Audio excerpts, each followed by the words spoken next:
So OpenAI have finally given us what they call the next level in terms of AI. We finally got the details on what GPT-5 is going to be called / graded at. It is going to be the reasoners. That's what they're calling the next level of AI systems. And they're basically saying that this is going to be PhD levels. And there were actually a few secret things leaked. So let's get into exactly what's going on. We can see here that Bloomberg have recently reported only around an hour ago about this insane article to where OpenAI has developed a system to track progress towards human level AI. The company believes its technology is approaching the second level of 5 on the path to artificial general intelligence. Now, whilst that might not seem like some kind of monumental change, I'll show you all why this is a lot more important than you may have thought. So let's take a look and dive into this article to show you guys why this is pretty crazy. So the article reports that OpenAI has come up with a set of 5 levels to track its progress towards building artificial intelligence software capable of outperforming humans. The startup's latest effort to help people better understanding thinking about the safety and the future of AI. The ChatGPT maker, seen by many as a leader in the race to build more powerful AI systems, shared the new classification systems with employees on Tuesday during an all-hands meeting. An OpenAI spokesperson said, and the tiers which OpenAI plans to share with investors and others outside the company range from the kind of AI available today that can interact with in conversational language with people to AI that can do the work of an organization level 5.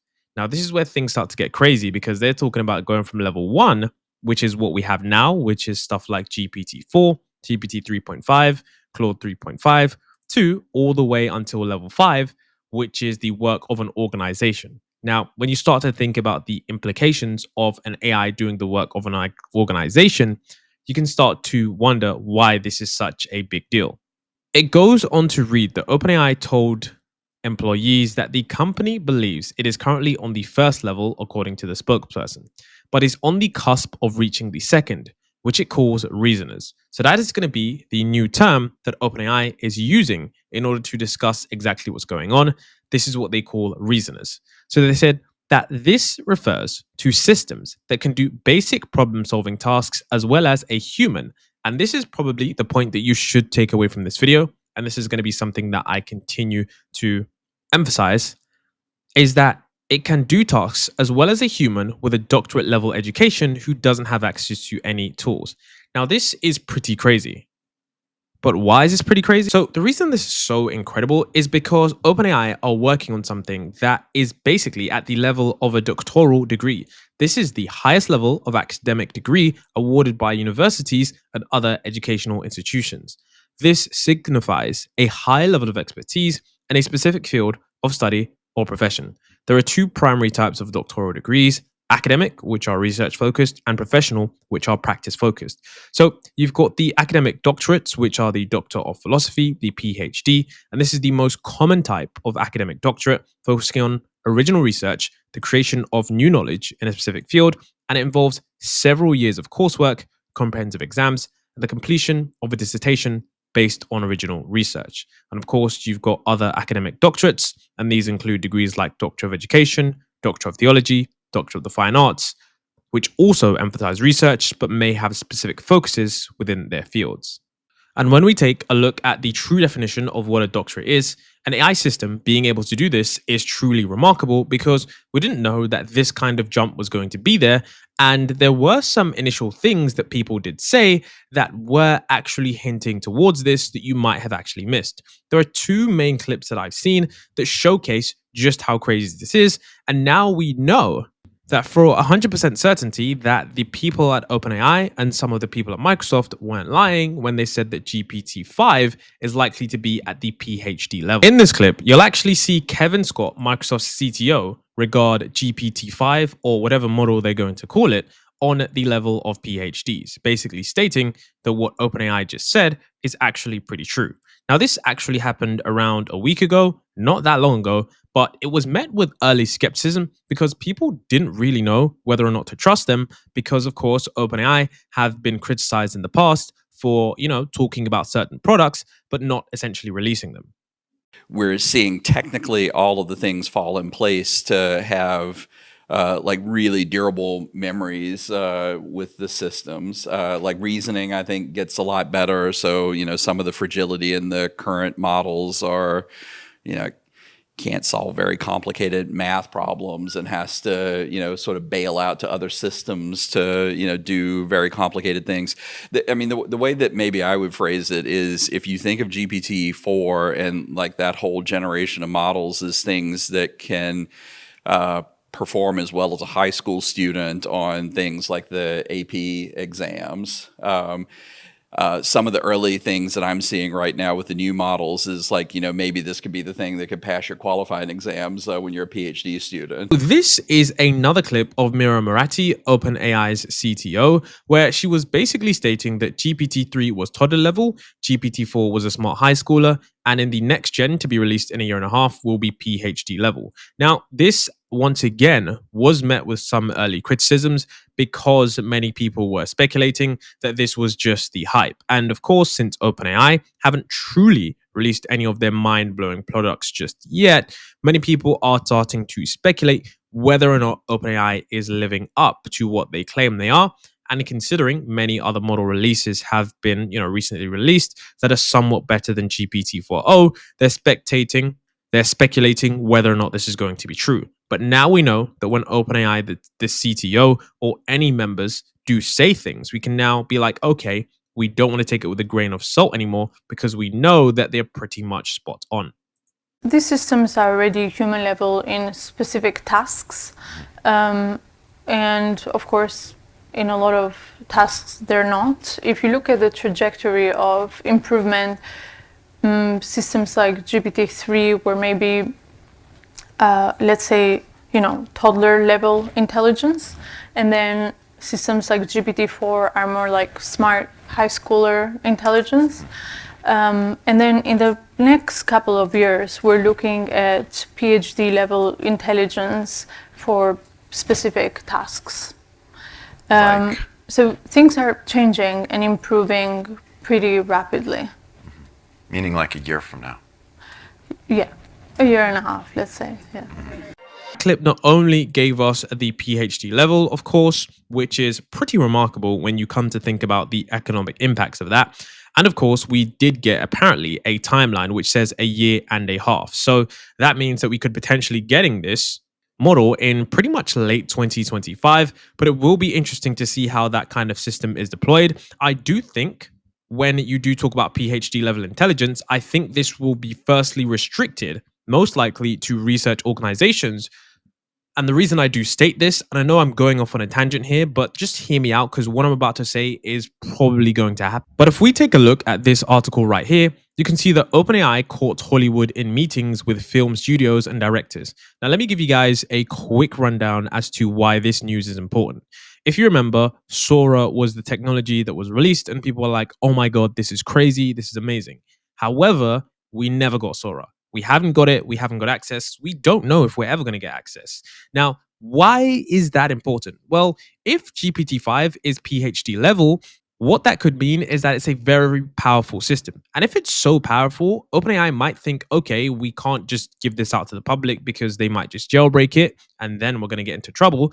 So similarly to what they've done with Sora, they might just go to some big corporate clients where they can actually use these models and actually profit heavily from them. So basically with what they're doing with Sora is that OpenAI are courting Hollywood studios in meetings with film directors and film studios. And they're basically saying that, look, we can't release it to the public because number one, they're going to be mad at us. And number two, they might jailbreak the system. But what we can do is we can give it to you guys. You guys can just use it to make your films. And I guess it's a win-win for them. Now, I think this might happen with GPT-5 because they might have a really like extreme internal model that is just so smart that it's only able to be released to, research organizations or charities that are doing some humanitarian work. And whilst, yes, this is pretty crazy in terms of kind of release that they could do, I don't think it is out of the question. You can also see here that, OpenAI has a deliberate strategy of working in collaboration with industry through a process of iterative deployment, rolling out AI advances in phases in order to ensure safe implementation and to give people an idea of what's on the horizon. We look forward to an ongoing dialogue with artists and creatives. Now, since they've done that with Sora, I do expect them to be doing something very similar with these advanced models, as iterative deployment is exactly what OpenAI is now about. And the reason that this is so crazy is because you can see that here it says that this is like someone who doesn't have any tools. So imagine being able to do PhD level work without having access to any tools. I think that that is something that you might miss, but it's something that you really don't want to, miss, because it's truly important. Because what this also potentially states is that not only is the model that much better at reasoning, that potentially some of the agentic frameworks that we previously saw in some of the previously, demos and videos from people like Andrew NG that focus on agentic capabilities and pushing the boundaries of what's currently capable with the current systems, I think maybe those are either now internal into the model, or they've probably wrapped those agentic workflows natively into GPT-5, which pushes those capabilities even further. So this is going to be truly impressive / remarkable, because we're about to see how crazy things get. The article continues to say that at the same meeting, company leadership gave a demonstration of a research project involving its GPT-4 AI model that OpenAI thinks shows some new skills that rise to human-like reasoning, according to a person familiar with the discussion who asked not to be identified because they were not authorized to speak to press. So essentially here, once again, we also got something which is wrapped around GPT-4 that apparently gets to human level reasoning. So once again, if you're unfamiliar with what this is, basically there's ways that you can use GPT-4 in an agentic framework. And that just basically means getting it to think in a certain way and getting it to do tasks in a specific way. For example, if you ask GPT-4 to think step by step before reading out its responses, it usually improves the response quite a lot. And what we can see here is that there has been an internal demonstration of a research project involving just GPT-4 that means that it rises to human-like reasoning, according to some people. So we don't know what this is or what this could be, but whatever it is, it shows us that OpenAI have once again managed to do something that clearly breaks the mold in terms of what is, conventionally capable of in terms of these systems. So that thing right there, I do wonder what that is. I don't know if it's Q-Star or whatnot. I do think if it was Q-Star, we would probably have just heard that it's Q-Star, but I do think that this is something important. Now, of course, the article continues to state that OpenAI for years has said that it's working to build what's often referred to as artificial general intelligence, or AGI, essentially computers that can do a better job on most tasks than most people, and such systems do not currently exist. And of course, he expects that AGI could be reached within this decade. That's basically Sam Altman's predictions. So here's where we get onto the actual meat of the video, and there was a lot of meat in this article, which is rather surprising. They said here that AI researchers have long debated on how to determine the criteria for reaching AGI. In a November 2023 paper, which is one from Google DeepMind, several researchers at Google DeepMind proposed a framework of 5 ascending levels of AI, including tiers such as expert and superhuman. The rankings resemble a system often referred to in the automotive industry in order to assess the degree of automation for self-driving cars. So basically, there was this paper from Google DeepMind, which I'm going to show you guys all now. And this was basically the paper. I'm just going to zoom in a bit here, but it calls Levels for AGI, Operationalizing Progress on the Path to AGI. Basically, what they state here is that AGI is pretty confusing, and they need to sort of map out how we can start to measure AGI, because some people think GPT-4 is sparks of AGI, but of course it's not. And, some people would say that it's fully AGI, which of course it's not. Some people say it's just baby AGI. There's all these definitions, and people would like a complete definition on where we are. So here we have the table. You can see that this is basically how they, quantify / rank AGI / AI systems in terms of how capable they are. And you can see that currently we do have 5 levels here, but these 5 levels aren't the levels that I'm talking about / OpenAI is talking about. These are just basically similar to what OpenAI has recently done. And you can see that, there's level 2, which is competent, which is at least 50% of skilled adults, expert, at least 90%, virtuoso, which is 99%, and of course, superhuman, which outperforms 100% of humans. And we can see that, currently we don't have competent AGI yet, which is unfortunate, but eventually we will get there. And of course, you can see that it's basically, expert AGI is the one that's probably going to change the world. And virtuoso AGI is pretty crazy. And artificial superintelligence is something that we don't even need to talk about yet. So we can see here that what we are looking at are 5 different stages to artificial intelligence. And the reason that this is important is because this is OpenAI's internal way of, gauging how capable their systems are. So we can see here that level 1s are chatbots with conversational language. And the level that's got everyone talking is, of course, level 2, which are reasoners with human level problem solving.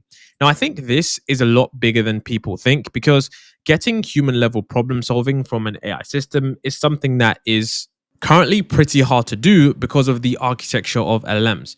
These models are pretty generative, which means they predict the next token. And in doing so, they don't develop, real world, understanding of certain things. And some people argue that these systems are just pretty much predicting the next word, which means that they're just stochastic parrots. Now, there's a lot of evidence to support this, and there's a lot of evidence against this. However, if we can manage to use these systems to get to reasoners, which have human level problem solving, either be it tree search or whatever agentic capabilities that you might want to have, I do think that this is going to be a big deal, because what this does is this increases the reliability of the model, and this allows it to be applied to many more different industries, which means the economic impacts and the kind of use cases that this AI system has is going to be vastly more impactful. So you can see here that some of the other tiers that we do have here are systems like agents, systems that can take actions, which are essentially autonomous systems that can spend, days acting on a user's behalf, as you can see right here. And level 4 describes AI that can come up with new innovations, and the most advanced level would be organizations. So I think when we actually take a look at what's going on here, I think this shows us that even though this might be, iteratively developed systems, I think each level is going to be even more crazy than the last, because going from, nothing to a chatbot is pretty crazy in its own regard. Talking to an AI system all day is something that you can easily do with a remarkable level of accuracy.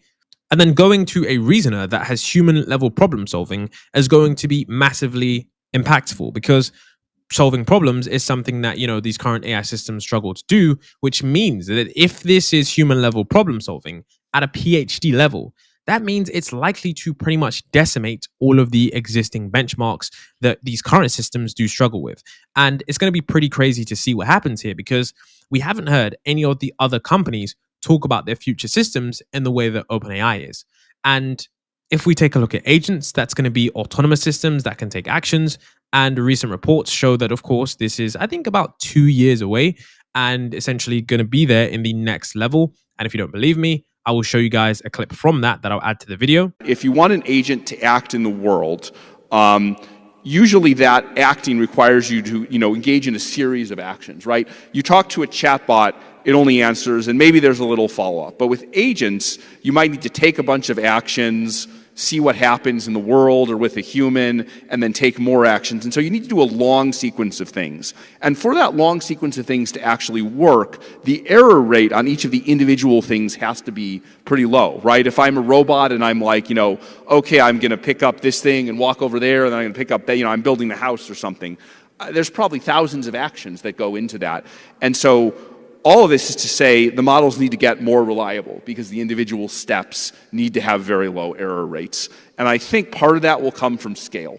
Like we need another generation or two of scale before the agents will really work.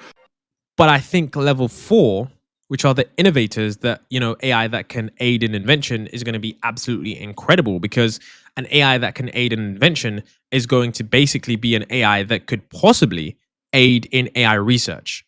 And if an AI can aid in AI research, it means that AI research is going to speed up quite a bit. And if that happens, we know that that feedback loop of AI aiding in AI research that makes better AIs, that can do even more AI research, that's going to be where things start to go very crazy. And I think the last level, organizations, is one that is even crazier, because organizations is something that I truly cannot even comprehend just yet. If OpenAI are saying an AI that can do the work of an organization is one of their level 5 goals, and whilst yes, they essentially are on the brink of level 2, I think yes, level 5 is going to be some time away, but the fact that that is even a possibility shows us that what we're moving towards is a truly new future where things are just going to be absolutely incredible. Now, you can see here that they said that the levels were put together by executives and other senior leaders at OpenAI, and it is considered a work in progress. And the company will gather feedback from people, including employees, investors, and its board, and may tweak the levels over time. So let me know what you think about this, where you think we are on this. I mean, some of this stuff isn't going to be coming for too long, but when I say too long, remember that's just in the AI world, and that means it's only a year or two before, rapidly capable systems are deployed.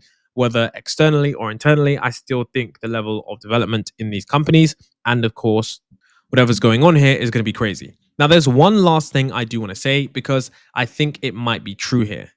One of the things that I do think is true here, or that could be kind of interesting, is the fact that they didn't actually state that this was built on top of GPT-4. Whilst, yes, it probably is going to be built like a GPT-5 level model, one of the interesting things that I saw here and that I'm picking up on is that they are calling this reasoners.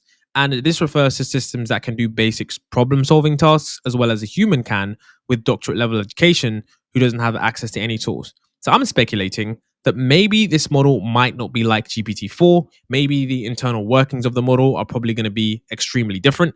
And I do wonder how that model is going to be scaled and how it's going to be deployed, because they didn't really talk about it as being, just like GPT-5 level in terms of just, another model that they've scaled up. But I think that they're definitely exploring different ways to use this model in terms of how it's reasoning about its problems. And one of the things that Sam Altman did previously talk about in an interview with Bill Gates was that, if GPT 4.0 gives you an answer, sometimes we don't know whether or not that answer is good. But if you could take 1,000 of those answers and then pick the top 3, I guess that one would be a lot better in terms of the reliability. So maybe we're going to see something like that in these future models that is being done internally.